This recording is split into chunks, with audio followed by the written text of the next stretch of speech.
querido compañero de corporación, gracias por tu interés por Valencia, por nuestra Valencia tan querida. La verdad es que esto me ocurrió cuando dos profesores de nivel de los que me han precedido hablan del libro que ellos mismos han trabajado en él, que han prestado todo lo que es su sabiduría. El que hable yo, concejal, considero que no tiene la importancia, pero sí quiero resaltar.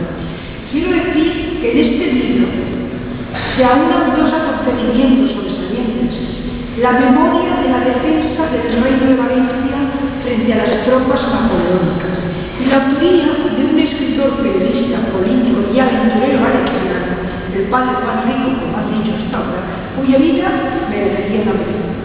Hay algo más que les quiero decir. No es casual que hayamos publicado este volumen de este año, por una parte se cumplen 200 años de su primera publicación, pero también nos encontramos a las puestas del bicentenario de la guerra, de la Constitución de 1812, y aquí tenemos parte, la gente que está trabajando para que conozcamos todo lo que ocurre y quién intervino.